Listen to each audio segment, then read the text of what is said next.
Hello and welcome to the Ice Guys. This is the show that takes you into the world of the National Hockey League. Every game, every day, from a betting perspective. With pro sports handicappers Ian Cameron, Alex P. Smith, and various guests from the world of hockey and sports betting. And now, here's your host, Ian Cameron.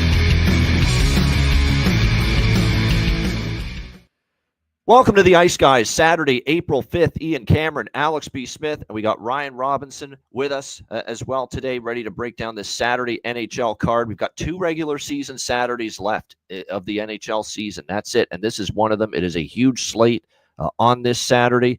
We've got 13 games on tap, so excited to break it all down. A ton of day games as well. We'll get to that in just a moment.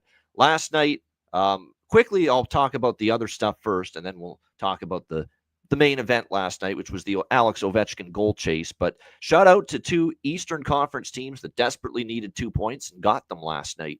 The Detroit Red Wings and the New York Islanders, who keep their, I guess, faint playoff hopes alive. Like they're not, I don't think either one is making it, but they're still at least very alive after last night. Detroit had to have it. And at least with that win against Carolina last night, they closed to within 4 points of the Montreal Canadiens. The New York Islanders had to get a win last night against the Minnesota Wild, and they did, 3-1. Shout out to Alex with the over in the Carolina-Detroit game. And look, Kochetkov just continues to have some struggles, continues to have some issues right now for the Carolina Hurricanes. They didn't defend great either, but like I said, it's just been, that's what's happened lately with Kochetkov, combination of his own inconsistency and the team in front of him. He's just had a tough time lately, and Detroit gets a huge 2 points. So those 2 teams with their victories last night still at least have a puncher's chance. Detroit 4 points back of Montreal for the second wild card in the East with even in games remaining, and the Islanders 5 points back of the Montreal Canadiens even in games remaining. But the highlight of the night, the main event, was the Alex Ovechkin goal chase against Chicago.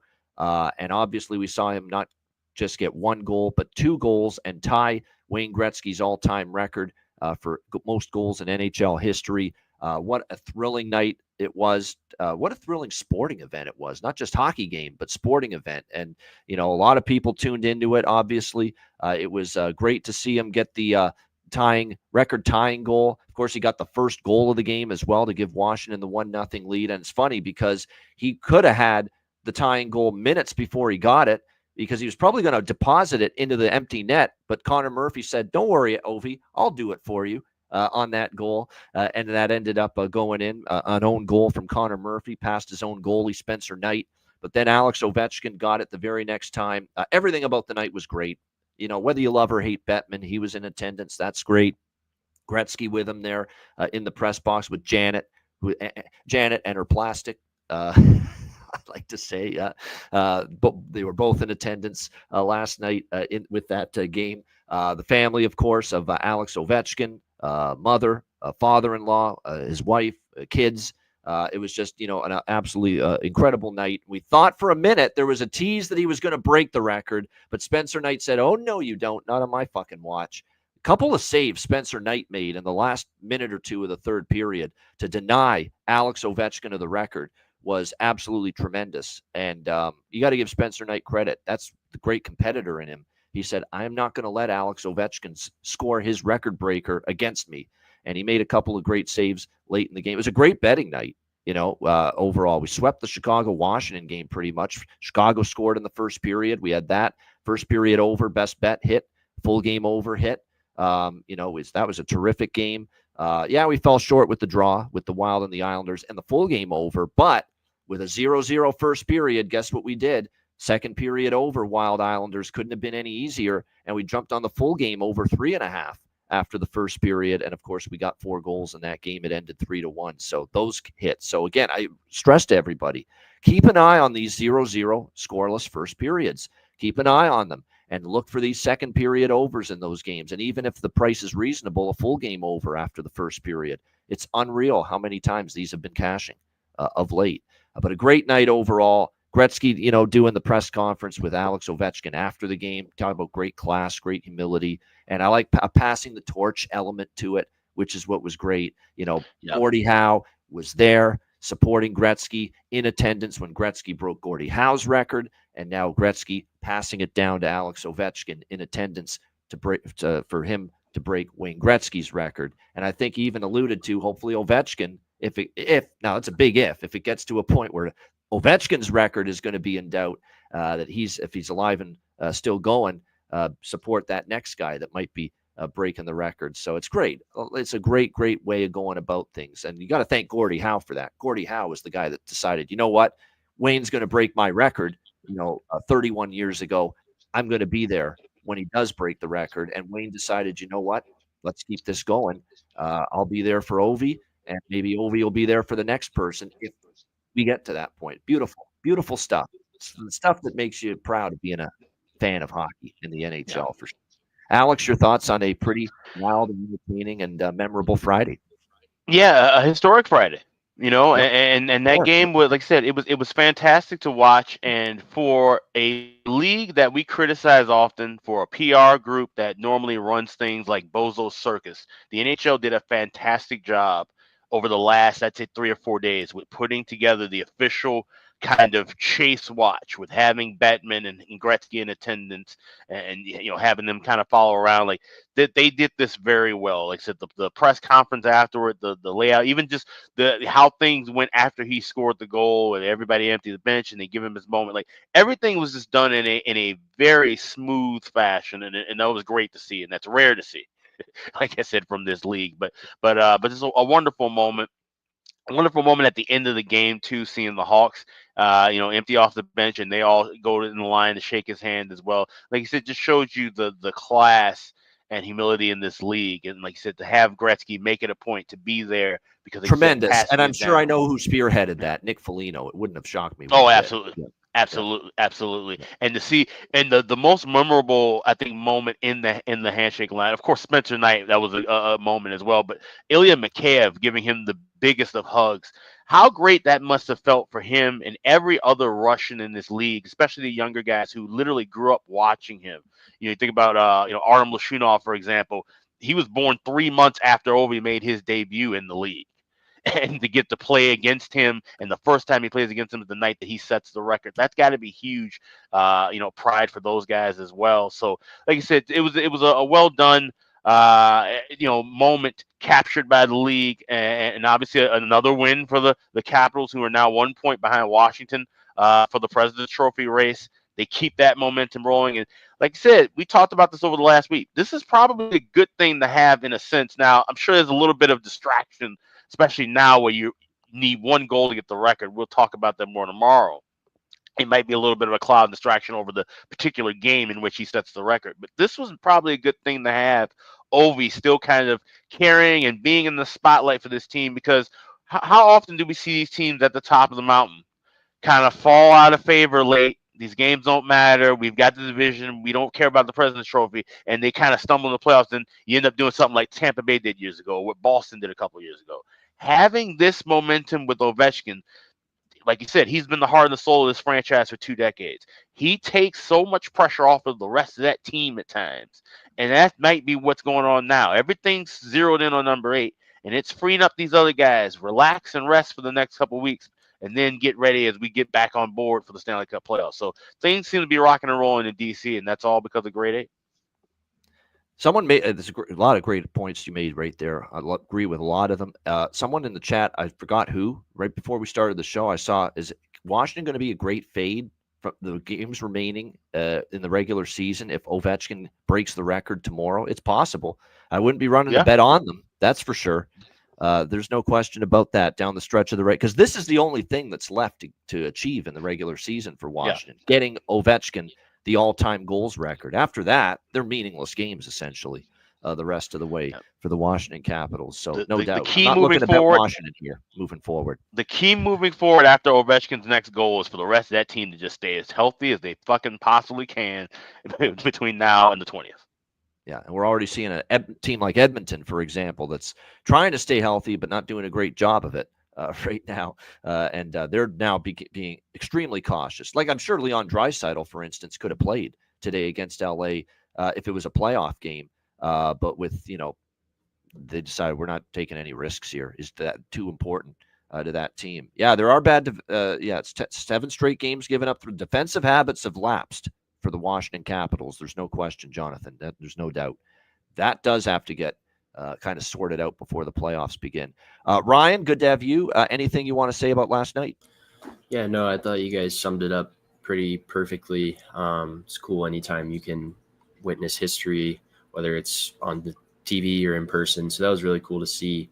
I know people were hoping he'd get the hat trick to break it, but it's really cool anytime you witness history. And so that was the game that I was watching and paying attention to. And obviously a lot of huge slate today. So I'm excited to look at all those games. Yeah, no question. It is a huge, huge Saturday card with 13 games, and we will get into it right now because we got a game starting in just about 20 minutes from now. It's the New York Rangers taking on the New Jersey Devils. This is the first of the ABC Saturday hockey afternoon doubleheader. We've got the New Jersey Devils minus 130 home favorites here in this game. The total sitting at 5.5 pretty much across the board here in this game. I'm not going to really go into too much detail with this game because the only bet I have is the draw. I think it's a good draw candidate. New York Rangers, we certainly saw them go to overtime against Minnesota earlier this week. Every point for them is valuable. I don't think they care too much if the Devils get any points out of this game or not. I think it's definitely a draw spot. Shesterkin and Markstrom are going to be the goaltenders confirmed here for this game this afternoon. We've talked about how Markstrom hasn't been at his best the last month or two. He's been a little bit better the last few starts, though. He's on a 3-start win streak, 5-3. They beat Chicago, and even better than that, his last 2 games. I thought he played a lot better and starting to get back to his good Jacob Markstrom form. 5-2 win against Minnesota at XL, only gave up 2 goals, and then the 3-2 win at home against Minnesota in the last game. So that's good news for the Devils that they're starting to get Markstrom back into some better form. So just the draw for me, really. Although Mikey made a good point in our group chat that Chris Kreider has done significant damage against the New Jersey Devils, and you can get upwards of plus 300 or so with him to score a goal. So I don't mind that look either. In this game, Kreider has had a lot of success against the Devils. Of course, Jack Hughes has feasted on the New York Rangers, but unfortunately, because of his injury, we don't get to bet his props, unfortunately, today against the New York Rangers because of him being out of the lineup. So just the draw for me to get the day started in this game. Alex, what do you think here, Rangers-Devils? Yeah, this is a smaller draw. I would probably have played a little bit bigger if this was an evening game. These are 2 teams that do play well in the daytime, but like I said, this is one where New Jersey kind of really don't, have anywhere to move up or down in their standings. I think they're pretty much cemented in that 3rd spot. Rangers, of course, still playing for their lives. So this is one where points are at a premium. It could be a close one, and I like the draw there as well. Plus 320, best price I'm seeing at FanDuel. I'd take a shot on Luke Hughes maybe scoring for New Jersey. He scored in 20% of head-to-head games against the Rangers. And, of course, you're getting 650 with him to score a goal. So I might dabble on that. Great value with Othman. I agree. Othman's got the value. Hopefully one of these days he's able to, chip in with that top-line opportunity. So I don't hate that at all from Landon. Plus 500. Why not? A guy playing on the top line for the Rangers. So, yeah, that's probably worth a shot as well from a prop standpoint. My favorite props in this game are probably, like I said, Kreider for the Rangers, Othman for the Rangers, maybe a shot with Luke Hughes. Nico Hischier, I'd take him too. He's the captain. He's a guy that steps up in big games. He scored now in back-to-back games for the Devils, as has Vinny Trocheck, by the way. And Vinny Trocheck is, plus 290 or so to score a goal. So Vinny Trocheck might be worth a shot here as well. Ryan, anything you like here, Rangers, Devils? I grabbed a small piece of that draw with you guys. I don't hate the Rangers in this spot just because they're fighting for their playoff lives and they need every point they can take. So I do lean the Rangers a little bit. Something I don't hate is their team total over 2.5 is cheap, minus 135. They've scored 3 or more in 4 of their last 5 games. So I might take a small shot with that just so I don't have to rely on the money line in case, if they lose 4-3 or something like that. But that's all I have pre-game. And if the first period's a little bit slow and there's no goals early, I'm going to look for a live second period over between these two teams for, maybe they're a little sluggish early start and then they pick it up in the second period. So I'll be looking for that. Plus Shesterkin, the Minnesota game was a weird game where he wasn't at his best, but it was a weird game. There were some weird goals in that game, but nevertheless, he's usually good after a bit of a subpar game. So it could be a slow start. Put it this way. If it's scoreless after the first period in this game, you know what I'm doing. You know what I'm doing. That is for sure. It's been so good with the second period over for these scoreless first period games. We'll see if we get another one here today. All right, Florida and Ottawa. This is at 2 p.m. Eastern this afternoon. Florida minus 130, road favorites, 5.5 the total, shaded to the under. So you got no Barkov. He's out for the weekend. Still without Tkachuk and Ekblad. Paul Maurice on record saying, it's not the be-all, end-all winning the Atlantic Division. There's no shot I'm laying a price on the road with Florida right now. Clearly, they have declared their intentions. Winning the division's not a big deal to them compared to Toronto and Tampa. They're obviously in a little bit of a funk. They lost back-to-back to Montreal, and then, of course, they lost to Toronto on Wednesday in their last game. Now, they don't want to keep losing, but at the same point in time, I don't see any sense of urgency from Florida right now. Ottawa does have the sense of urgency. They're trying to nail down their playoffs, but they will. It's a question of when, not if. But if you're motivation is one of the key integral handicaps at this time of year. Give me the team that's more motivated. Look at last night with Detroit. And I'm mad I didn't bet Detroit because I'm like, this is just such a bigger game for Detroit than it is for Carolina. And Detroit won. Look at that. Islanders against Minnesota. Minnesota's not out of the woods, but Islanders had to win that game. And they stepped up and they won that game. So, like I said, Florida's just going through the motions a little bit right now, wanting the playoffs to get here, trying to stay healthy. So I'm on a little Ottawa money line team total split here in this game, plus 110, team total over 2.5 with the Sens. That's about it for me. Should see Allmark and Bobrovsky. Bobrovsky's confirmed for Florida. Allmark projected for Ottawa, and Allmark was phenomenal. The main reason they beat Tampa Bay the other night for sure. So this is Ottawa or pass, and what I ended up doing was just a small Senators money line, Senators team total over 2.5 split here. Alex, what do you think? Florida, Ottawa. Yeah, I think I would maybe grab a little bit of that Ottawa's team total over, but I like the over by Fecta here, and this is one I have circled for a live play.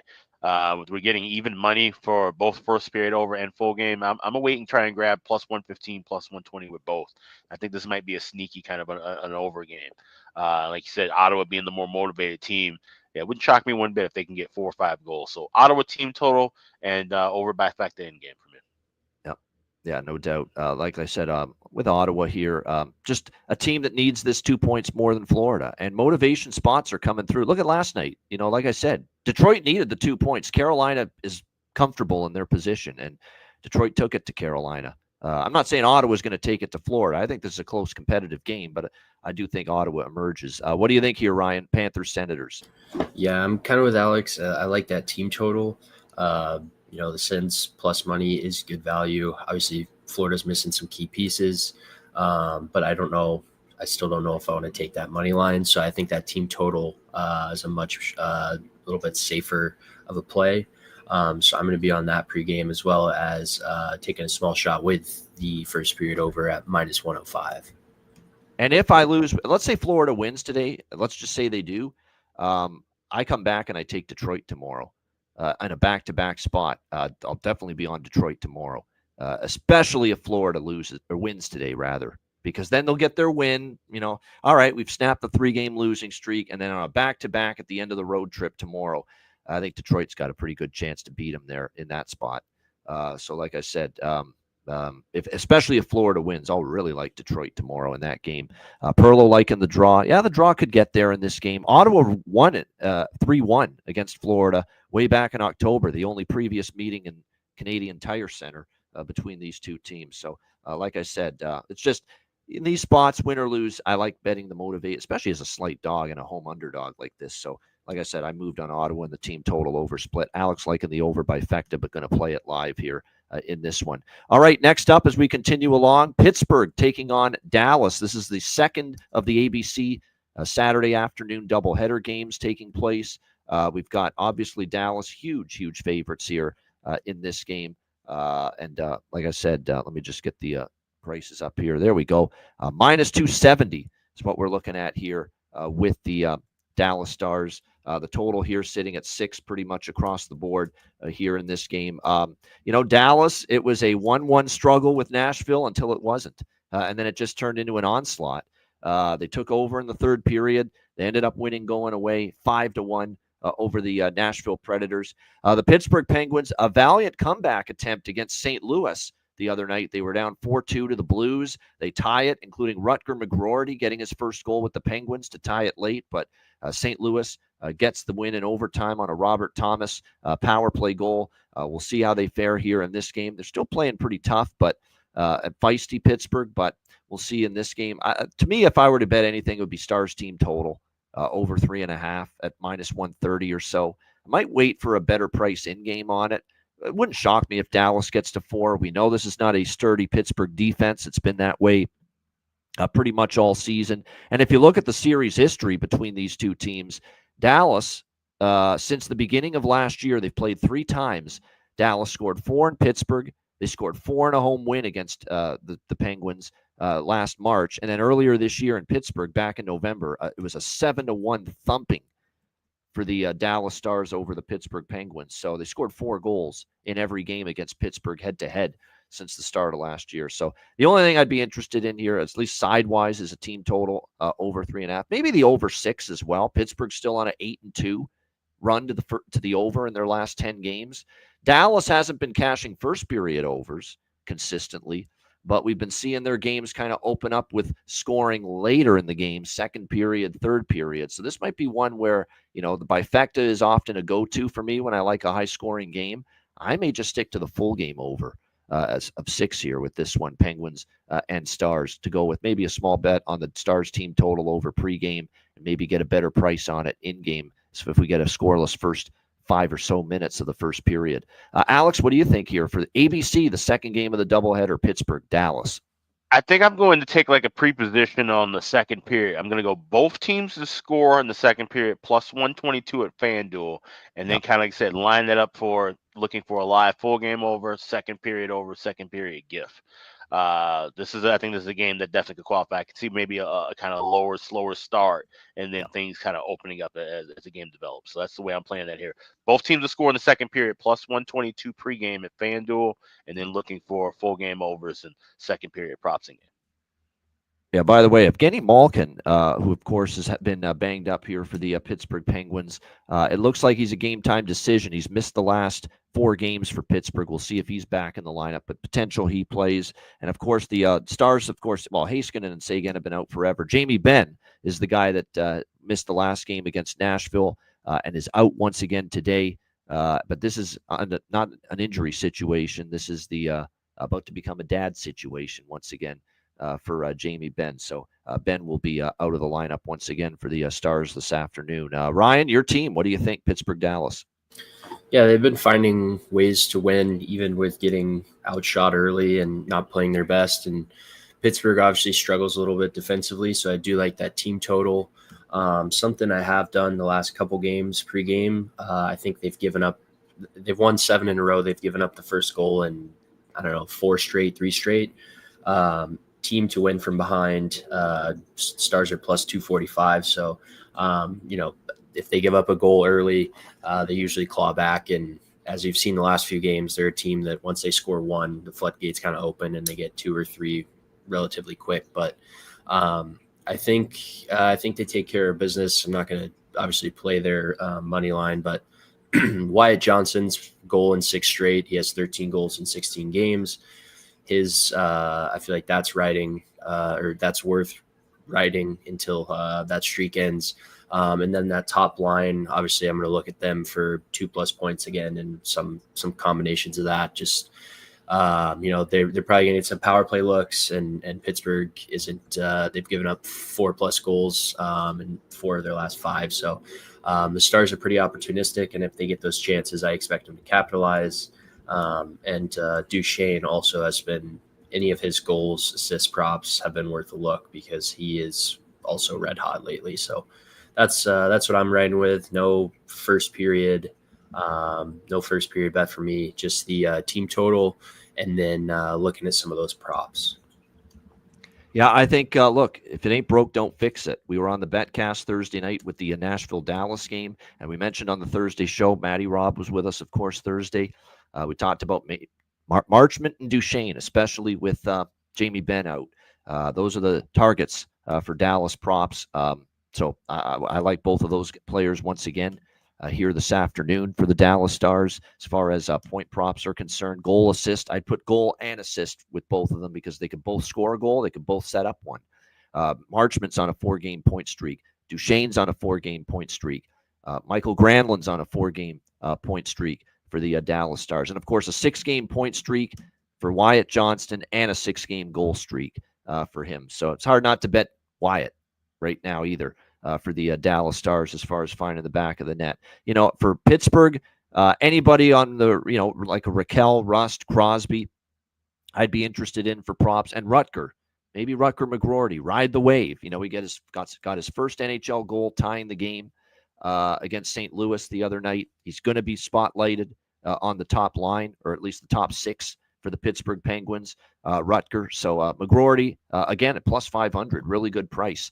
I think his props probably worth a look here as well this afternoon when it comes to the Pittsburgh Penguins in this game. Right now, Pittsburgh's a pretty easy team to handicap from a prop standpoint. You bet Crosby, Rust, Raquel, and maybe you throw in Rutger McGroarty because often those are the players doing the bulk of the scoring for them game in and game out, because we know one of the issues the Penguins have had all year has been the depth scoring and not getting a ton from the third and the fourth line. All right, Edmonton, Los Angeles. This is still a huge game.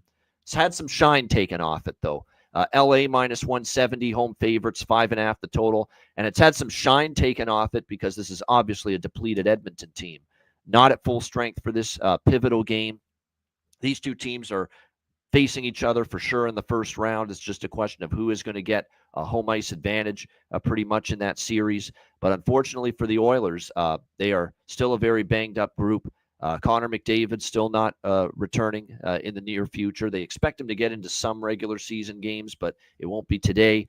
Matthias Ekholm, their best defenseman, still out. Leon Draisaitl left the game against San Jose due to injury. They're not taking any chances with him. He's going to be out here for the Oilers as well. Calvin Pickard will get yet another start, although he continues to play pretty commendable hockey in between the pipes for the Oilers for this team, but still very much shorthanded. Darcy Kemper expected to get the start for the Kings, who are coming off a misleading victory against Utah. They did not play well, but they won 4-2. They were opportunistic. Darcy Kemper was very good in that game, and that's their third straight win. We know, obviously, how awesome they've been at Crypto.com Arena, 28-4-4, the home record for the LA Kings. Look, LA's been beaten year in, year out the last few seasons by Edmonton in the playoffs. This is a game where LA, I think, wants to make more of the statement than Edmonton. Edmonton is just trying to stay healthy at this point. Get to the playoffs. You can see it even in the San Jose game.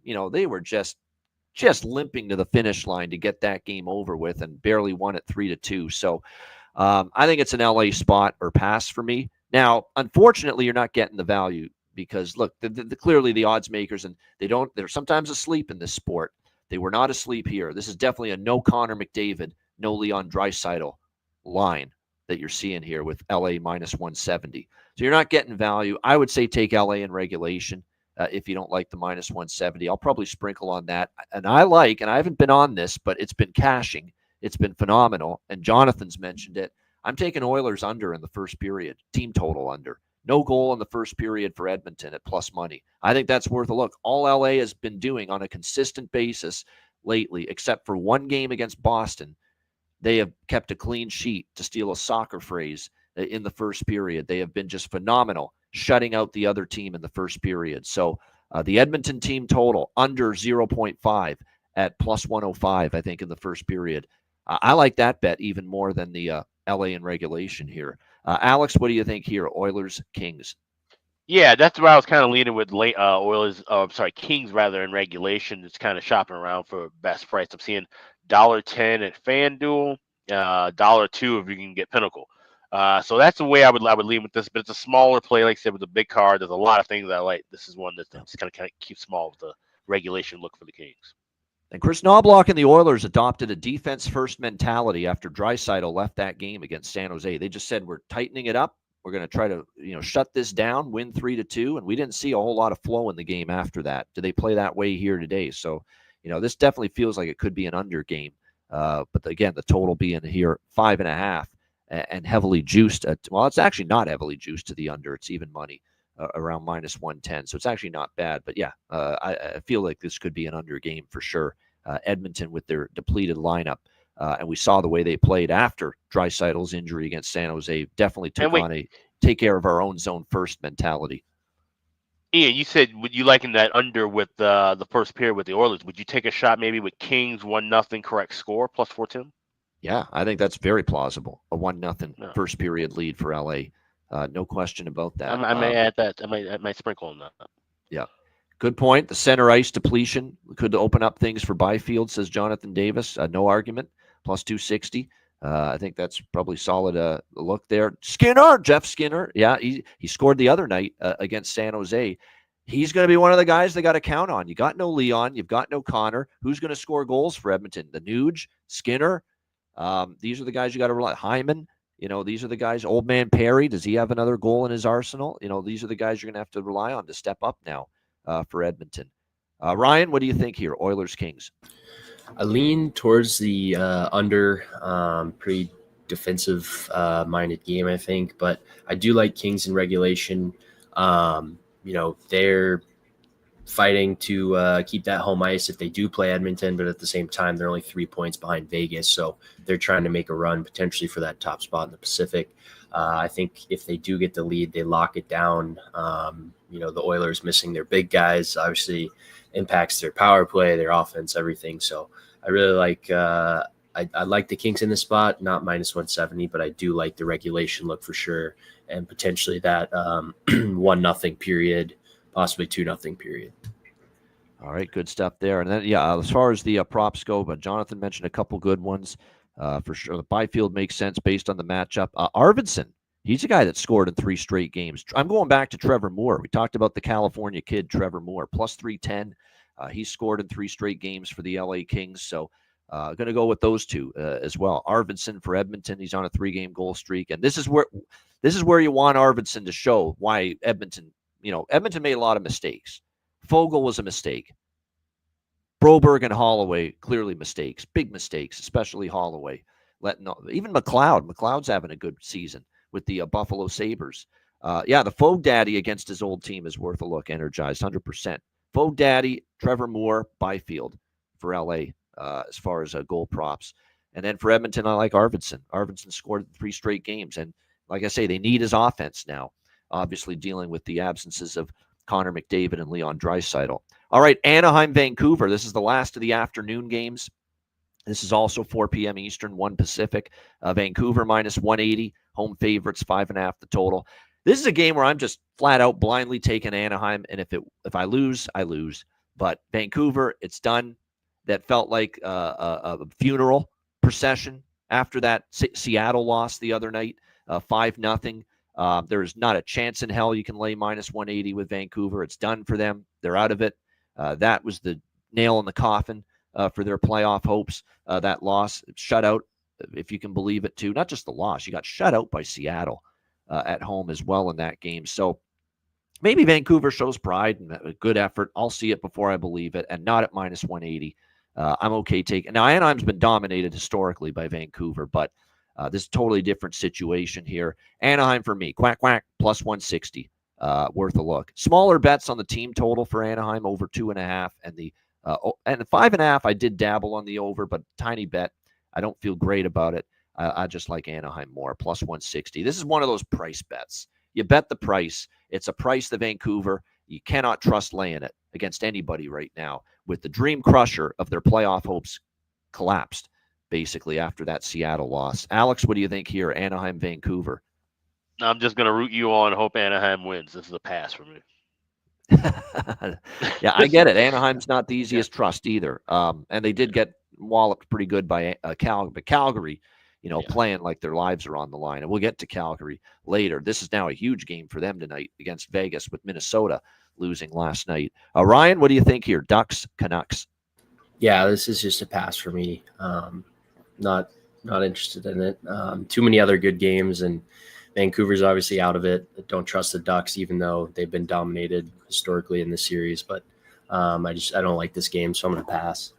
Yeah, I'm going to take a shot. I'm going to sprinkle on that defenseman, Olin Zellweger, here for the Anaheim Ducks. He scored the last game, plus 950. It's one hell of a price, certainly, for him to score a goal for the Ducks here tonight in this game. Troy Terry as well, Cutter Gauthier, Mason McTavish, Carlson, Lacombe, who's been a point machine for the Anaheim Ducks.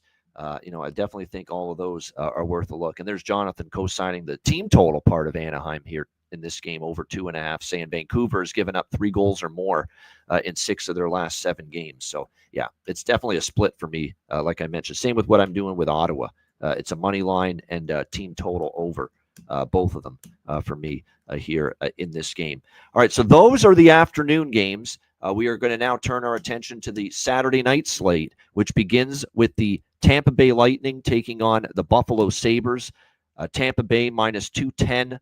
Road favorites, 6.5 the total here in this game. I mean, I'm not betting against Buffalo right now. This is a Buffalo team that's surging, playing good, playing great hockey. They're at home where they've been, even at their best, even better than they've been even on the road, even though they got a road win at Ottawa earlier this week.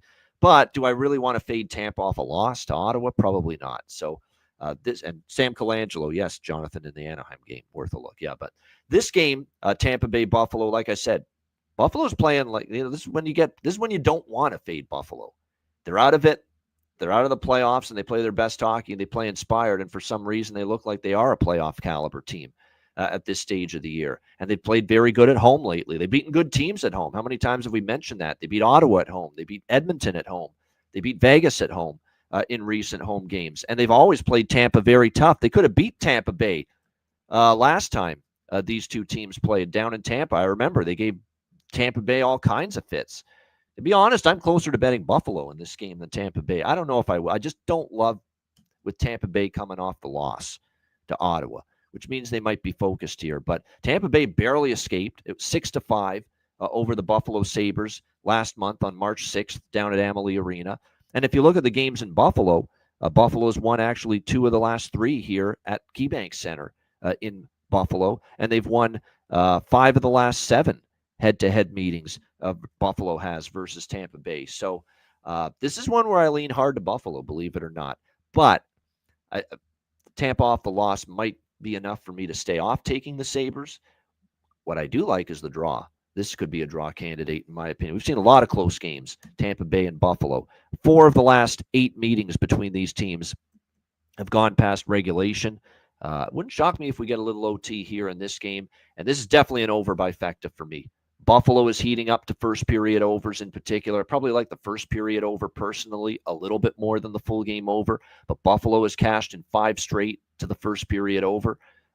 Tampa Bay's been on a pretty good first period over run as well. It came to an end against Ottawa, that little streak that Tampa was on with the first period over. But I think it's still something like 5-1 or 6-1 for Tampa Bay as far as a first period over run is concerned. So I like the over by Fecta, but definitely prefer the first period portion of that even more than the full game. Alex, Tampa Bay Buffalo. So I'm going over trifecta, which I normally do, where I'll bet both teams to score first period pregame and then try to grab a better price a couple minutes into the game with the first period and full game overs. But I do also lean with that draw. I'm seeing plus 390 at FanDuel, so I'll sprinkle on that a little bit. But I definitely could see goals here. Like I said, Buffalo turned into the team they should be for most of the year, late in the year when they're out of it.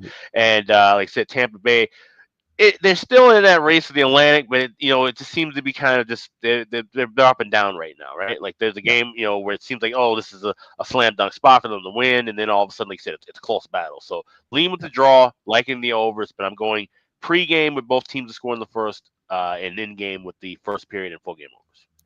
4 straight full game overs, by the way, have cashed for the Buffalo Sabres entering this game. And then you look at this series history. Now, we had a couple of unders there, but the games in Buffalo have been pretty high scoring for the most part. We've seen 5-3, 6-5 between these two teams previously in Buffalo. Of course, just last month, it was 11 goals, 6-5 down in Tampa. So a good over type of game in my opinion here, even with Vasilevsky being the goaltender here for the Tampa Bay Light. Actually, no, sorry. Jonas Johansson confirmed. My bad.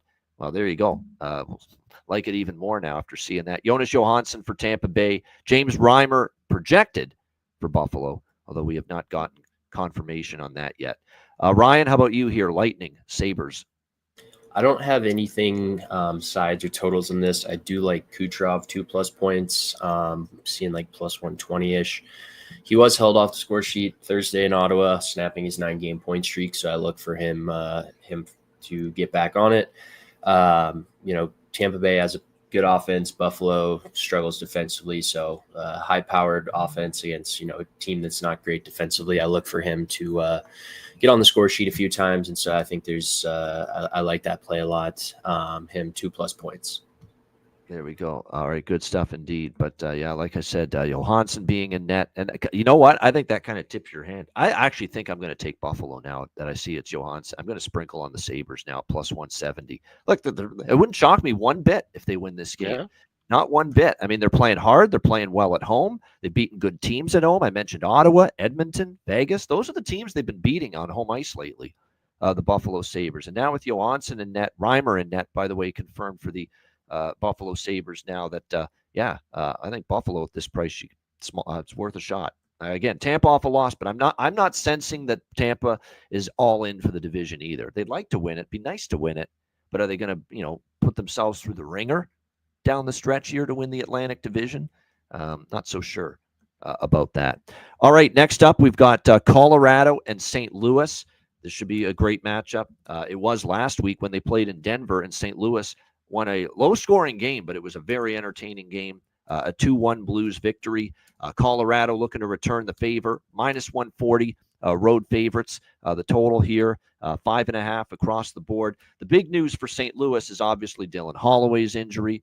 I've never felt it affect me more emotionally, an injury in recent memory than Holloway's, just because of the prop machine that he's been all season for me with the props and the goal props and the bargain bins and you name it. And we got the fucking Madonna holiday song after him, Holloway. I mean, he's just become, one of the great players for me this year, certainly from a betting perspective with all the props we've cashed with him. But certainly it's a huge loss. And Jim Montgomery was not sure how long this absence would be when he talked to the media, just knows that he won't play this weekend. So they'll definitely miss the great services of Dylan Holloway, the way he's played for the Blues. No question about that. And it's a team without Parayko and Tessier still. Meanwhile, on the Colorado side, we'll have to see if the two guys that didn't suit up against Columbus the other night played, Drouin and Natchez. Both of them were scratches.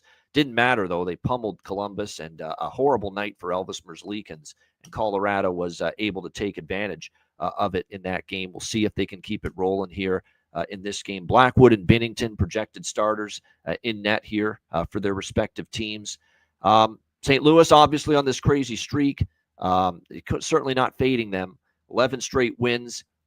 But Colorado lost to St. Louis. I think Colorado brings a little something here, knowing that. I mean, and they were upset at the end of that loss to St. Louis at home last week. They were bitching about the penalty calls and the refereeing in that game.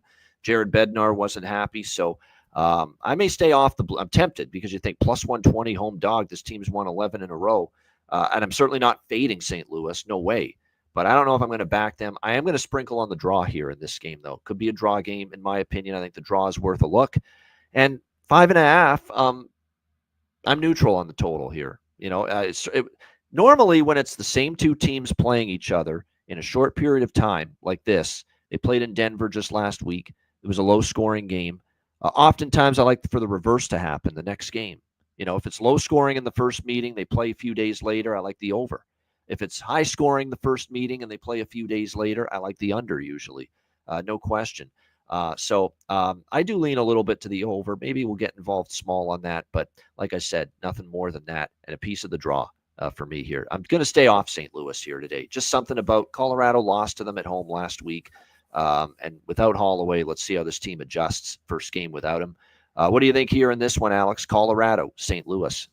Well, the way the Blues have been playing of late to keep this record rolling, no reason to jump in and bet anything pregame. We can wait and maybe this is a game that goes back and forth and we get a shot to bet them live. So I did take a small shot with the draw plus 320 at FanDuel, but this is a game I have circled for live action. And as we've seen lately, St. Louis does not mind going to overtime if they have to. They've done so in back-to-back games here against Detroit and Pittsburgh. So I think there's real chance we get overtime here. Let's not also forget that Colorado's gone past regulation in 2 of their last 3 games entering this one. So to me, I like the draw way more than St. Louis here. And I've been riding the Blues quite a bit, as you guys know. But like I said, I think in this spot, Colorado losing at home to them last week, we'll pump the brakes on taking St. Louis tonight. Although if they fall behind, I'm probably going to take a small shot with St. Louis because you'll get a better price than plus 120. So in game, if they're trailing, I might jump in live on St. Louis, but definitely not taking them pregame. Just draw and a smaller over 5.5 for me pregame here. What do you think here, Ryan? Colorado, St. Louis. Yeah, I don't hate the draw here. Might sprinkle on that with a small look on that. Both these teams need points. Colorado, even though it's unlikely, still trying to catch Dallas possibly, and St. Louis has been rolling, so I don't want to step in front of them, and bank on Colorado snapping this win streak. So I don't hate the draw here. Divisional rivals, so I'm going to take a small shot with that, and then I will be watching this, obviously paying close attention to, what happens with Colorado. So I'll be looking for some live, possibly second period props, second period overs. If the first period is slow and, heavier defensively, I think the second period overs or goal in first 5, goal in first 10 of the second could be a good look as well. I forgot to mention in the Buffalo game, Quinn, Zucker, Tuck, McLeod, Krebs. All of those guys for Buffalo, they've been putting in points and or scoring goals lately. I think you sprinkle across that group of Sabres in that game, you're going to cash a couple of them at least. I mean, Alex Tuck is all of a sudden can't be stopped. I mean, a crazy run that he's been on of late for them. So there's a props for that game that I'm interested in. As far as Colorado, St. Louis goes, I think you ride Cale Makar. 3 games in a row with a goal, almost plus 300. For him to get one here in this game. Robert Thomas is on a 7-game point streak. So anything regarding Thomas is probably worth a look here. But, we'll see what the lineup shakes up like for for Colorado if Drouin and Natchez play, and what St. Louis does without Dylan Holloway. It's looking like Neighbors, Shen, and Kyrou are aligned. Shen, someone mentioned Shen's had success against Colorado. I don't mind that. I think Bull Duke. I'm going to take a shot with Snuggerud again. He's going to get one, and it looks like he might be with Robert Thomas and Pavel Buchnevich on the top line tonight for St. Louis, the young kid, Jimmy Snuggerud. So, like I said, I think he's probably worth a look maybe to finally get that breakthrough and that first NHL goal. All right, Philadelphia and Montreal. We've got Montreal minus 170. Road home favorites. The total here sitting at, it looks like 5.5, 6. 5.5 at DraftKings, 6 elsewhere. When it comes to the total in this game. This is actually a revenge spot for Montreal. Because if you remember, they played in Philly not too long ago, the game after John Tortorella got fired. And it was Brad Shaw's debut as the interim head coach after they fired Tortorella, or they parted ways with Tortorella. So we knew Philadelphia, that was going to be a tricky game for Montreal, playing Philadelphia for the first time after the coaching change. And Philadelphia beat them. In that game. So it's actually a revenge spot for Montreal. I don't know if Philly's going to beat him again. Do I want to take Montreal minus 170? No. I think this might be just Montreal team total. I don't still trust the Flyer blue line. Even though they've won some games here with Brad Shaw, they're winning by scoring. Other than the Nashville game, they did shut down Nashville, but other than that, they've won with scoring, and they've still gave up 4 goals to Buffalo and to Montreal in those 2 home wins since the coaching change. So the Montreal team total I'm interested in over 3.5. Definitely on the first period over. There's no question about that. Even though it finally lost against Boston to snap the 9-game streak, it's still 9-1 in the last 10, and it's still, I believe, 11-1 in the last 12 with the first period over for Montreal, according to Chris Otto's charts. So we're definitely still right back to the well. We're not out till we lose 2. It's bumper stumpers. You guys know that. So over 1.5 first period, Philly, Montreal. I like the full game too, but again, prefer the first period over of the 2 Bifecta parts. What do you think here in this one, Alex? Philadelphia, Montreal. I love this first period over, and it is moving. We're seeing it was 115, 118s around earlier. Now we're seeing $1.20 at Caesars, 25s at DraftKings, and MGM 28 at FanDuel. Run and grab this as soon as you can. You got 11-1 for Montreal in the first period over. 7-3 for the Flyers in the first period over. 7 of the last 9 meetings between these two teams have flown over in the first period. We've seen a lot of 2-1s, 2-2 results in that. So with the Flyers well out of it, their defense is dog shit. Montreal playing well. I definitely expect 2 goals here in the first 20 minutes of play. Ersson and Montembeault, the goalies in this game. Philly is playing with great energy and they're scoring. There's no doubt. And they're playing hard since the coaching change. They've stepped up their effort, but there's still a question mark defensively. And Ersson has given up 15 goals in his last 3 starts combined. Not what you want to see, obviously. So, yeah, it definitely feels like an over by Fecta, and really, especially the first period over. All the trends point to the first period over. Head-to-head trends, current form trends, Philly's recent form, first period over. Montreal's recent form, first period over. Sometimes it looks too easy and it looks too good to be true. Hopefully this is not one of those times. What do you think here, Ryan? Philadelphia, Montreal. I'm keeping it simple with this one. I'm with Alex. I like the first period over. I don't want to mess with the full game over, but I do like the over 1.5 in the first period. So that's all I'm going to be on pregame with this one in terms of sides or totals. All right, good stuff. As far as props for Flyers and Habs, 6-game point streak for Matvei Michkov. Anything and everything Michkov. He's been, like I said, new life without John Tortorella. And I'm not shocked. I mean, he had his issues with Torts. They clashed a few times. So it's not shocking to see Michkov playing great hockey since the coaching change took place. So Michkov goal, Michkov assist. You can even sprinkle on Michkov multiple goals. He's certainly done that a couple of times. But over 1.5 points for sure, too, because he's just been a multi-point machine of late. For the Flyers in these games after Tortorella moved on. So, yeah, point streak for him, 6 games. Slavkovsky, 3-game point streak. Konechny, 3-game point streak. Nick Suzuki, ride the hot hand probably with him right now. Of course, we talk about this great season that Lane Hutson's having right now as well for the Montreal Canadiens. So, definitely, like I said, that place should be humming on a Saturday night. No question about that. They are stoked for Habs hockey right now. In La Belle Provence, as they should be. That team has given them one hell of a season, and we'll see. And I'm looking forward to seeing what that crowd is like tonight in Montreal for that game. All right, next up, we've got the Columbus Blue Jackets taking on the Toronto Maple Leafs. Toronto minus 180, home favorites in this game. Total sitting at 6.5 across the board. This is a team that has consistently been a thorn in Toronto's backside. If you go back and you look at historically, Columbus-Toronto, this has never been an easy game for the Leafs, really. I mean, it's just amazing how much Columbus pushes them. Now, Columbus was Merzlikins was awful. I can't stress that enough. That second period, he sabotaged that team.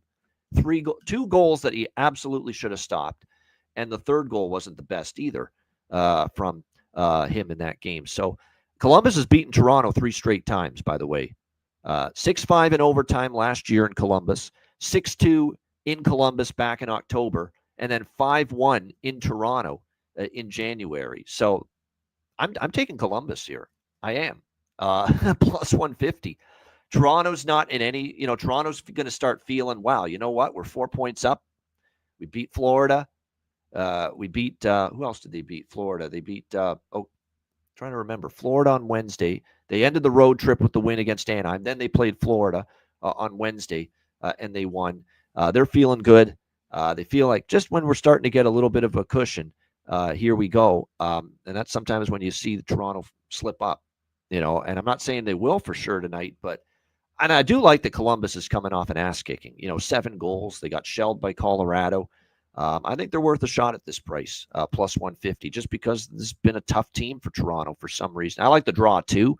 2 of those last 5 meetings have gone past regulation, so there's another draw look. Jackets and draw, dog and draw split for me with the Jackets and the Leafs. And also over by Fecta, but especially first period over. Columbus is another team right now that is on a huge surge to the first period over and a consecutive game streak to the first period over.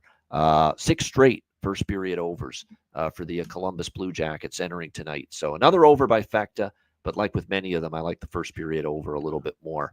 And there are some injuries for this Toronto team as well that's worth mentioning. David Kamp's still out. Jake McCabe, one of their best reliable defensemen. Him and Christopher Tanev have been a phenomenal pairing this year, shutdown pair, and they're not going to have him. That hurts their defense for sure. Not having Jake McCabe on the ice. He's out for at least this game. Stolar's in net for the Leafs, by the way. And yes, Merzlikin's likely to get the start for Columbus.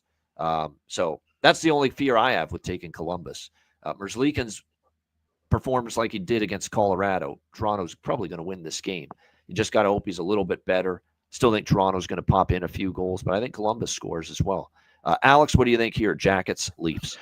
Yeah, I got to give you the slight not so fast, my friend, because I would not be touching Columbus right now. I think Columbus is kind of, just kind of out there of is that concern, right? That was such a, whoa, we're up 3-2 to Colorado, and then we just got ripped apart the rest of the game, and it ended 7-3. Do they bounce back mentally? Does a young team emotionally have a response to that kind of loss? That's a valid point. That is. And not just that kind of loss, but also looking where they are in the standings, the climb they've had throughout this entire season, which has been an emotional roller coaster, literally. I just could see where this may be just the end of the road for Columbus, and they start getting crushed again like we were expecting them to do for most of the season. Like I said, Toronto is not, imperative that they win these games and go on and win the division, but when you have that spot, you're at home and you're playing a team that might be beaten down, you take advantage of it. So I like the team total. Went over 3.5 minus 118, played that a little smaller, and I will be targeting those first period and full game overs, but in game. So I'm seeing 140 for the first period over, a lot of 6.5. So I'm gonna try and grab a 6. I'd rather lay 130 with a 6 than go with the 6.5 personally, and then with that over 1.5, try and grab something around 120 or better. Columbus has scored. I'm looking at the series history. Columbus has scored. I'm just looking at it. They've scored 4 more goals, 5 of the 7 meetings. This could be one of those games where, certainly if you like Toronto, I say team total. Do what Alex is doing, take the team total over, which could hit. I think both team totals could hit because, again, Columbus's team total is only 2.5, obviously. So you could get both team totals in this game. This could be 4-3 Toronto, 5-3 Toronto, 5-4 Toronto. And believe it or not, they've had high-scoring games, these teams. 5-1, 6-2, 6-5, the final scores of the last 3 head-to-head Leaf Jacket games. So keep that in mind. Ryan, what do you think here, Columbus, Toronto? Yeah, I'm kind of with you, Ian. I lean Columbus. I get what Alex is saying. I think if they do get crushed in this spot, then maybe back off of them for the rest of the season. But, they're still within reach of that playoff spot, fighting for their lives. So I think it's worth giving them one more shot at plus 150. As you mentioned, Toronto clinched. They don't have too much to play for. They're trying to keep that first seed. But, Columbus is just – they're fighting for their lives. They might. I think this game tells us a lot. If they do find a way to win, find a way to get a point, have a commanding win, anything like that, they're still alive. But if they lose this game 5-1, then I think Alex is right. It's probably time to shut them down. But I don't hate their team total either, over 2.5. If you think they lose, but they lose 5-3, 4-3, I think that's a really good look. And then I will also take a small shot with the first period over in this one. As you mentioned, the previous games have been high scoring, and I could see there being some firepower in the first period. Yeah, and again, 6-game first period over streak for the Columbus Blue Jackets entering tonight, which is the main reason why I'm betting that tonight. All right, Boone Jenner. We got to rock with Boone Jenner. 6 straight games with a point. For the Jackets. He scored a bunch of goals as well for them of late. For Toronto, Matthew Nyes has had success against the Leafs. Marner has as well. Sean Monahan's actually scored in 40% of the games against Toronto in his career. So maybe it's a Sean Monahan night right now for the Columbus Blue Jackets in this game. Nick Robertson scored a bunch against Columbus. So maybe this is a Nick Robertson kind of night as well, just based on the head-to-head stats. Scoring-wise between these teams. All right, Winnipeg and Utah. Winnipeg Jets minus 115, road favorites, 5.5 the total. There's been a lot of great game and then playing down after a great performance from this Winnipeg team. And they need to stay focused because they're still only 4 points up on Dallas. for first in the Central, and Dallas is still right there, and there's still a head-to-head game with the Stars and the Jets still to come. So they haven't clinched anything yet. They should have the pedal to the metal. You want to wrap up first in the Central. Dallas is right on your heels. But sometimes with these great performances, we've seen a fall off from Winnipeg recently. They beat Edmonton in overtime, and then they lose to Buffalo. They've had some of these games. They beat Vancouver. They lose to LA 4-1. They shut out Vegas 4-0, although we watched that game. Vegas was horrific in that game.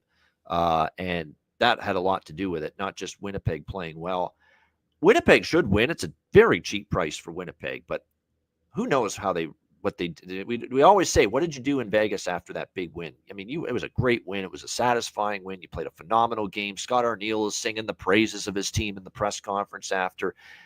Maybe you celebrated a little bit in Sin City before jetting out to Utah. And if you did that, I'm not trusting you in this spot, especially with Winnipeg kind of in these up and down affairs the last few weeks with their level of play. So I'm just passing. I'm not taking Utah either, but like I said, I'm just passing on this. It feels like a weary spot for Winnipeg. I'm leery of taking them anyway. Alex, what do you think here? Winnipeg, Utah. Yeah, I took a tiny shot with the first period over at minus $1.05, and maybe this is one where I kind of look to sprinkle more in game if I'm seeing the pace. But like you said, Winnipeg, like they can't win them all. Maybe this is a game where they kind of lay an egg, even though hard to trust Utah at home, especially since they're completely out of it. But maybe they show some kind of a Buffalo-like fight, being back against the wall. They're out of it now. They can take on a quality team and play well. So I'll sprinkle the first period over pregame, and then just try to sprinkle in some more stuff live. All right, yeah, good stuff. How about you, Ryan? Winnipeg, Utah. Yeah, I think I have to take a small shot with Winnipeg here. As a Stars fan, I obviously hope they lose. So I feel like it's kind of a win-win. Either they lay an egg, and I'm happy as fandom, or or you cash a ticket. Yeah, or a cash ticket. So it's kind of a win-win. So, it's a cheap price. I know they have had some letdown games, as you mentioned, but for, the top team points-wise in the NHL to be minus 115 against a team that's not a great home team, I think it's worth a small shot. So I'll be paying attention to this one for sure, just like that Colorado game. But I think I'm going to take a small shot with Winnipeg here. Yeah, look. If you're telling me which price at this price, I could only take the Winnipeg Jets. I mean, this is dirt cheap. I mean, we know they're better than Utah. They can win on the road. They're playing for something because they're trying to wrap up first in the Central. But I'm staying off because I'm leery. They've had these games off a great effort where they've fallen flat once in a while. And Utah's still playing hard. Utah actually outplayed LA, and they deserved a better fate the other night against the LA Kings. But unfortunately, Kemper was great, and it seemed like LA, took care of all their chances. And of course, they beat Calgary before that. So, shocker, Vejmelka's starting. We're not even shocked anymore. We can't even pretend to be shocked anymore. Karel Vejmelka once again getting the start for the. I would expect Hellebuyck. 20th. Yeah, the 20th consecutive start.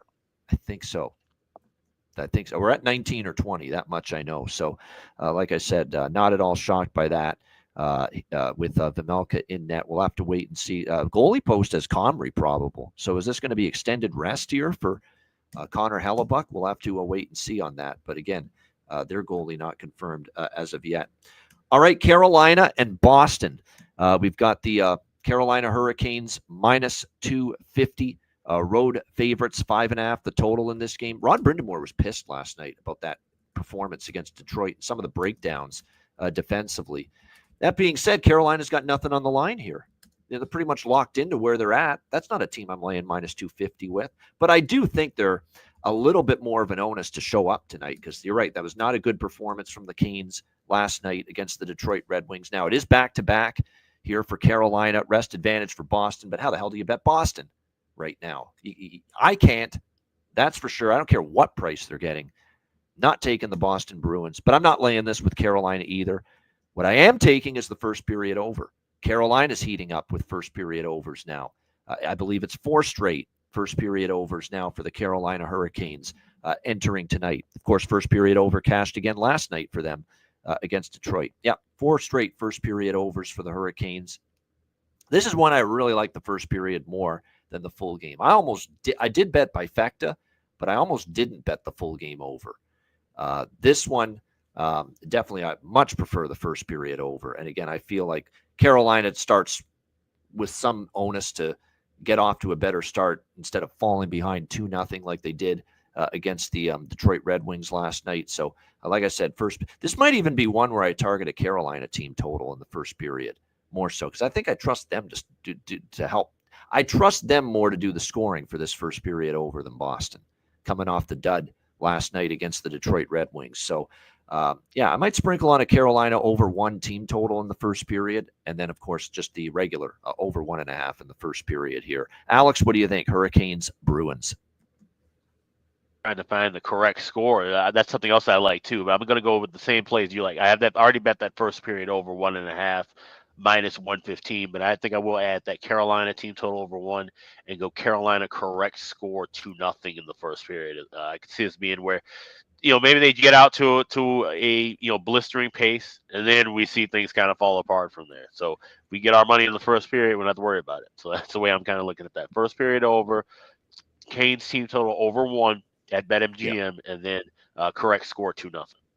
Yeah, Rob Brindamore, like I said, he didn't love his team's defensive effort, mistakes, breakdowns, and then you saw him shaking his head when Detroit got those 2 quick goals in the first period. It's like he could tell not a happy coach. So I do think early you'll get the effort from Carolina here in this game, no question. So plus like 800 with that correct score, by the way. That's what I was trying to find.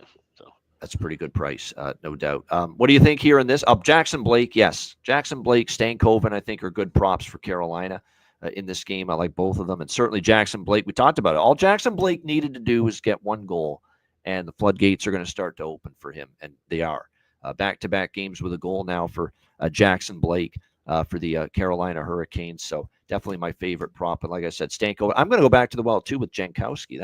That fucking guy scored again last night. For the Carolina, my fellow Dundas, Ontario man, Mark Jankowski. So got to keep throwing a few bucks on him right now. He's been a very pleasant surprise for the Hurricanes, what he's given them offensively. Ryan, what do you think here? Carolina, Boston. Yeah, I like Stankoven's been hot, so I'm going to take his goal prop. He's been playing well. He's finding his way in Carolina since the trade, and always pulling for him. So I do like that. I also like Carolina team total over 3.5, not laying minus 250. Boston's been a mess. So I think they find a way to score 4 goals. And so that's what I'm taking in terms of any team totals or overs or anything like that with this one. All right, there you go. Good stuff. Let me just check a couple of things here. I believe we have hit the first intermission in Jersey, and it's still scoreless there, Rangers and Devils, or we're about to go to the intermission there. So loaded up that second period over, man. I'm telling you, these scoreless games, man, in the first period, they've been over machines in the second period.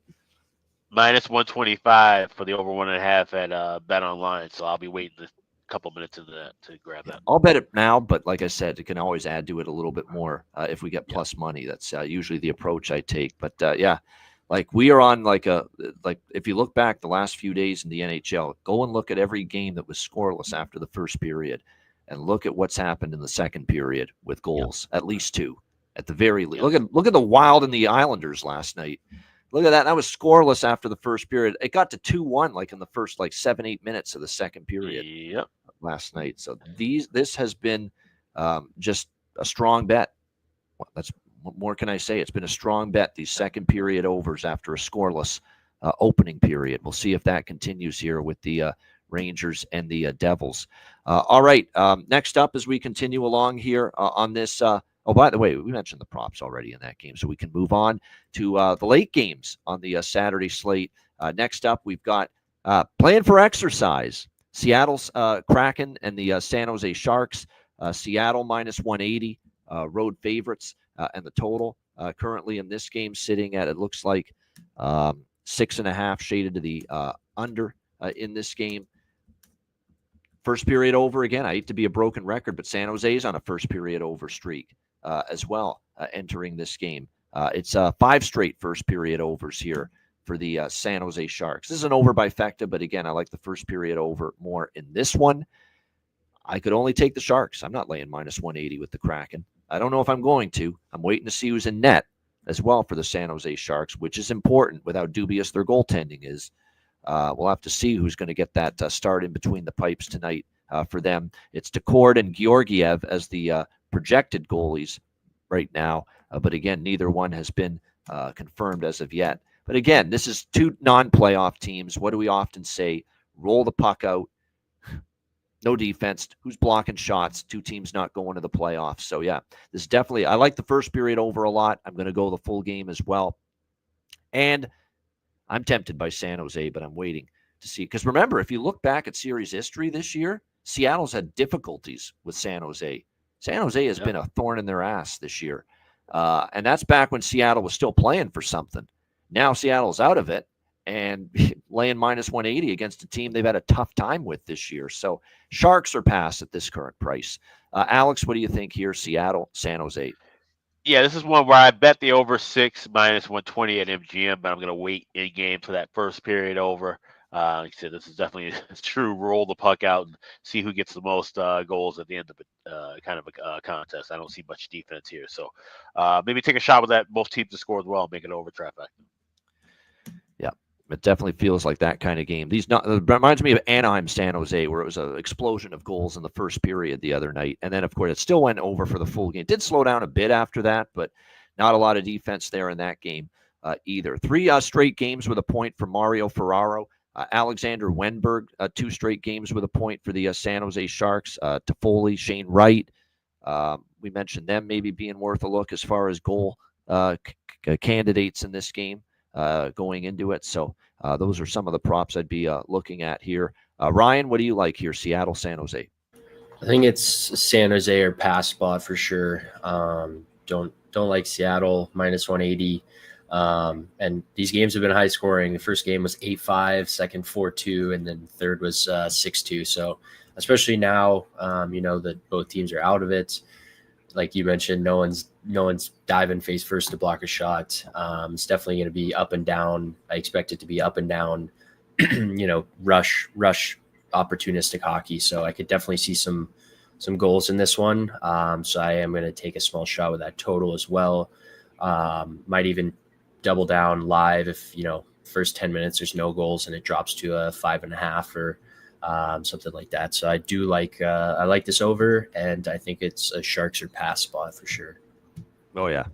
Now I know Seattle shut out Vancouver 5-0 in their last game, but keep in mind I think they were amped up to deliver a blow to Vancouver because it's a rival, and the fact Vancouver just ran out of gas. They looked like that road trip completely took every ounce of energy out of them. In that game against Seattle the other night. So Seattle, they were up for that game, and the fact Vancouver fell flat physically, mentally, emotionally after just emptying the tank to stay in the playoff race on that road trip. And Seattle took advantage of that. This is different. Now you're playing a lowly San Jose team. You still don't have nowhere to go this year, Seattle. This is the game where maybe they fall flat, after that big 5-0 win against Vancouver. So like I said, I'm just waiting to see who's in net for San Jose, but I'm definitely eyeing and targeting a potential bet here on the Sharks at a big plus price at home. All right, final game of this Saturday slate, and it is a good one. It is an important one.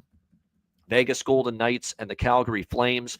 Vegas minus 165, road favorites, 5.5 the total in this game.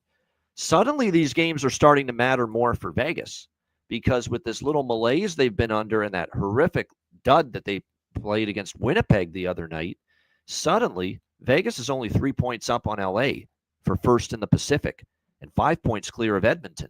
So there's work to be done for the Vegas Golden Knights to solidify first place in the Pacific Division. They've kind of let LA and Edmonton a little bit back into it. And Bruce Cassidy was very pointed remarks after the loss to Winnipeg, saying, and he's concerned. They used the word concerned about Vegas's recent play. So I do worry Vegas, brings it tonight. But even if they do, Calgary, their guts, their resilience, their heart, they are refusing to let their playoff dreams go away. They've been playing, they should have beat Utah, and Vejmelka kind of robbed them of that game. They played well enough to win. They come back from a deficit to beat Colorado on the road earlier in the week. They thrash Anaheim the other night. There's a team playing like, hey, we're not giving up. We still think we can make these playoffs. So just based on what I'm seeing out of Calgary, Dustin Wolf and how amazing he's been at home and the price you're getting, I'm still taking Calgary. Okay, Vegas maybe wants to play well here tonight and bounce back, but I don't like their form at all right now. And I mentioned it. They miss Hurdle. They miss Hurdle right now because of what he was doing offensively before he got injured for the Vegas Golden Knights.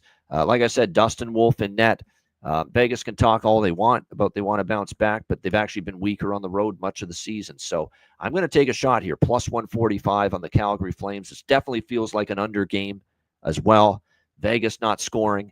Calgary, at home is always where they've been at their best defensively and where Dustin Wolf has been at his best throughout the season. So definitely feels like a low-scoring game, lean under. But I'm taking this shot with Calgary here, plus 145. Probably a little bit on the draw, too, just because Calgary's played their share of overtime games of late. But Calgary, for me, should not be priced like this right now. And just as much, I don't know if Vegas should be priced like this right now, as this big of a favorite against a team playing with their season on the line, like Calgary is. And Calgary, don't underestimate how much of a galvanizer it is that they watched the Minnesota Wild lose last night and not get any points in. They know the door is open for them, and they know they play Minnesota later this week, head-to-head. So if you win tonight and you get this fucking gap down to 3 points with them in Minnesota, and they would still have one game in hand on Minnesota, plus a head-to-head still to go with the Wild on Friday night, then suddenly they're very much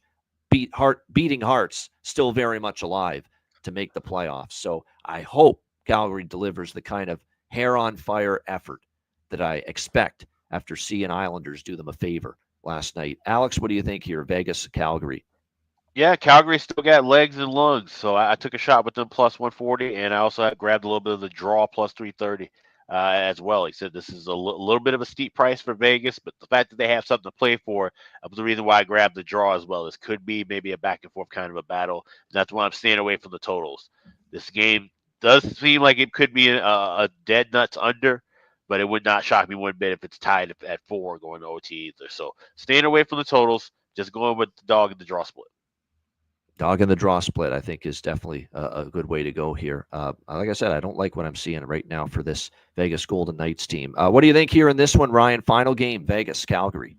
Yeah, you guys have talked me into Calgary a little bit. Initially, my first reaction looking at this game was Vegas laid an egg at home against Winnipeg last game. They're going to want to bounce back. They're a veteran team who's at the top of the Pacific, but like you mentioned, they're still fighting to hold on for that top spot. So, potentially that top spot. So, I don't like minus 165. And the more I think about it, I do think it's worth a shot with Calgary at this price, given that they are fighting for their playoff lives. And as you mentioned, with that Minnesota loss, the door opens up a little bit for them if they can, find a way to win at home. So I do really like that plus 145. I'm going to take a small shot with that. No overs or unders or team totals for me in this one, but definitely going to be on Calgary a little bit. Calgary's won 2 straight at the Dome, by the way, 2 straight at the Saddle Dome over Vegas as well. Vegas beat them twice in the 2 most recent meetings, and shut them out twice, but they were both in Vegas. 5-0 Golden Knights in October, 3-0 Golden Knights in December, both at T-Mobile. But now they get them at the Saddle Dome here. And Calgary's home record is still very good, 20-12-5 for the year. On home, and plus Vegas, there's a big gap with their home record versus their road record this year as well. So like I said, I think Calgary's a worthy shot as a home underdog here tonight. And then for props in this game, Kadri has become a big time elevate his game player in the big moments for them.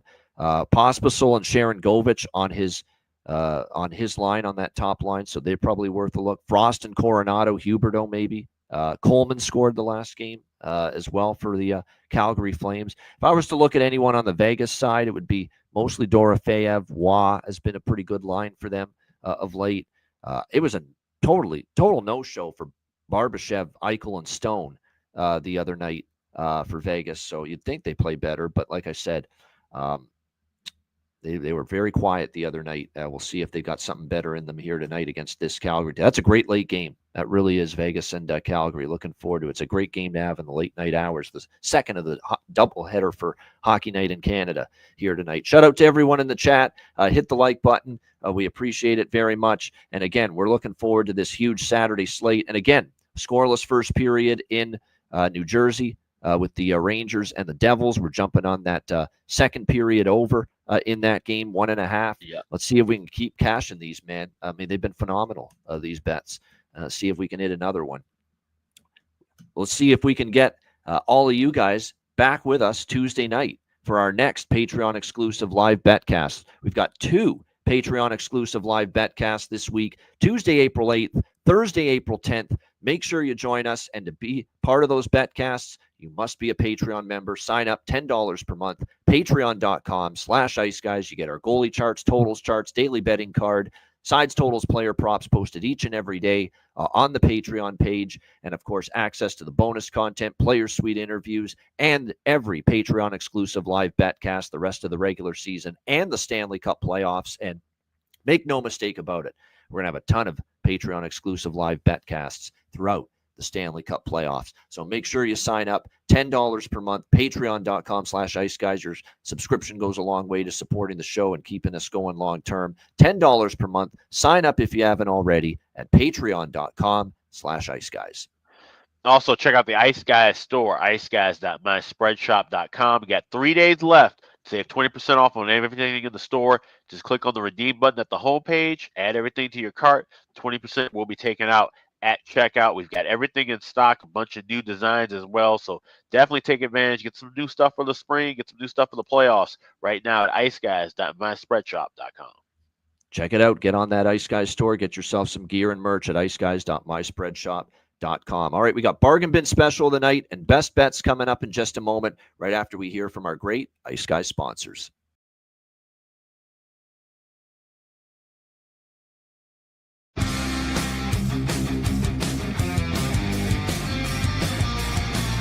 Support for the Ice Guys podcast is provided by Boston Hemp Incorporated, Tailgaters Social, and a big thank you to all that subscribe to the Ice Guys Patreon page.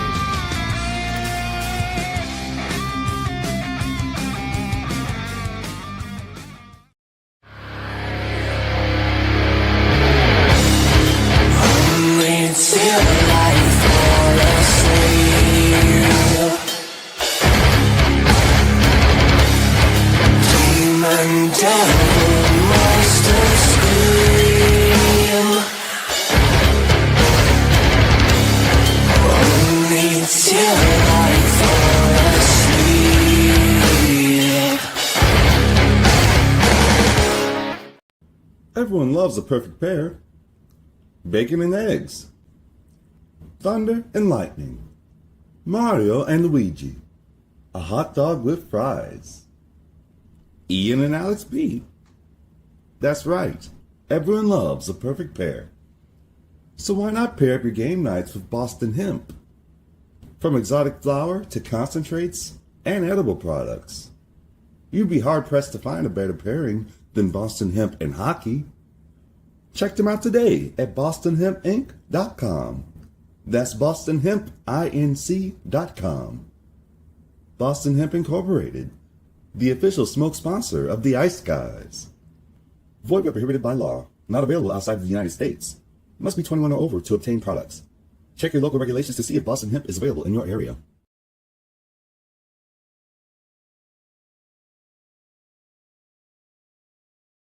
Hey, Ian, I got to tell you about this app I've been using lately called Kalshi.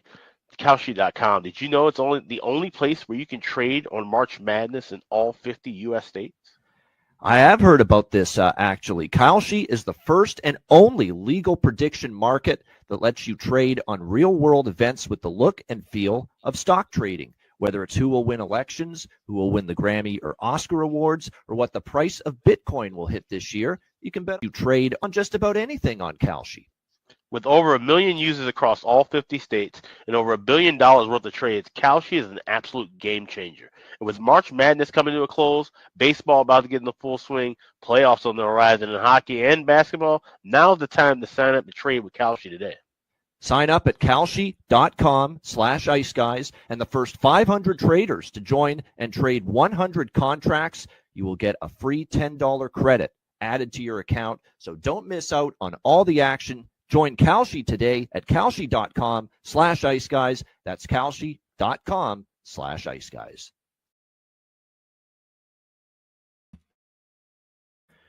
Shout out to all our great sponsors. Boston Imp Inc., 20% off using the promo code IceGuys at bostonimpinc.com, and Kalshi, where it's more than just sports and trading sports, crypto, politics, entertainment, stocks, you name it.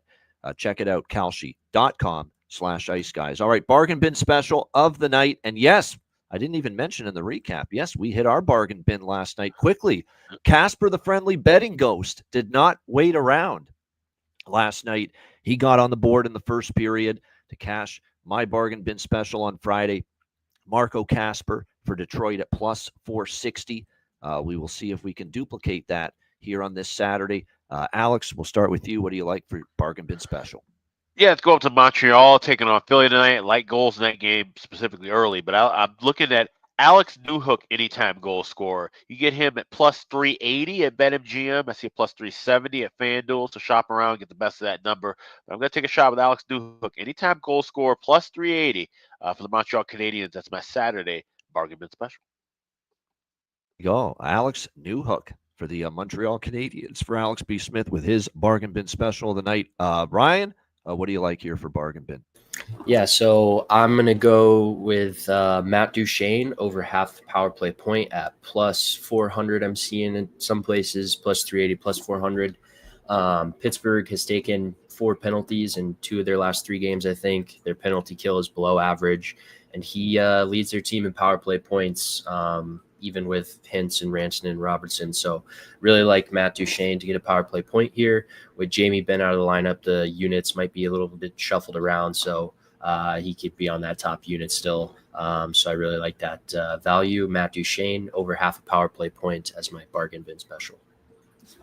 All right, there you go. Matt Duchene to get a power play point for Ryan Robinson and his best bet. Bargain bin special of the night. My bargain bin special of the night, I'm going to give you 2, and it's 2 very familiar names who I've mentioned on this show repeatedly. I'm going to go to L.A., and I'm going to go to Trevor Moore. Trevor Moore scored in 3 straight games. He's plus 310 at BetMGM to find the back of the net here. We'll go to Trevor Moore for the L.A. Kings to find the back of the net. And then the other one, I'm going to go back to the well with someone I cashed with into the empty net Thursday night during our betcast, and I didn't mention him when we talked Winnipeg, Utah, but I'm going to go right back to Mr. Perfetti, Cole Perfetti, plus 330. He is also on a consecutive game goal scoring streak, so there you have it. 2 bargain bin specials for this Saturday. Trevor Moore, LA, plus 310, and Cole Perfetti for Winnipeg, plus 330 for bargain bin special of the night on this Saturday. All right, best bets, Alex. What do you like for best bet? All right, like I said, that's a play of the day for sure for me, and this number's moving. You can still get it. The cheapest price available is minus $1.20, but we're going with that Habs Flyers first period over. You got Montreal on an 11-1 run in the first period over. Flyers have cashed in 7 of the last 10, and we've seen 7 of the last 9 meetings between these 2 clubs go over the first period. So Philly, Montreal first period over 1.5 minus 120 is my Saturday best bet. There you go. Philadelphia, Montreal, first period over 1.5. Best bet for Alex B. Smith. Ryan Robinson, what do you got for us for best bet? Yeah, I'm going to take Winnipeg money line minus 115 to beat Utah. Utah's not a great home team. Winnipeg should be, they're clinging to that first spot in the Central, first spot in the West with Dallas right behind them. So I expect Winnipeg to be hungry and keep up the momentum that they have. There you go. Winnipeg, cheap price, minus 115 against Utah for Ryan with his best bet. My best bet for this one, this is all these Saturday cards, especially when you've got double-digit games. They're not the easiest to choose a best bet. There's a lot of good options out there, but I think I'm going to go with the first period over in San Jose. First period over was good to me last night. I used a first period over for best bet with Montreal and with Chicago and Washington, first period over. This is a good one in my opinion, Seattle and San Jose. And I like it even more than the full game over because I remember this feels like San Jose Anaheim again. And remember, that game was what, 2-1 or 3-1, I believe, after the first period. Just tons of goals early.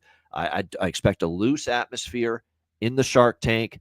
Neither team going to the playoffs. And I think we see at the very least 2 goals in the opening period. So let's go with that one. Seattle, San Jose, and also San Jose on a consecutive game first period over streak entering tonight.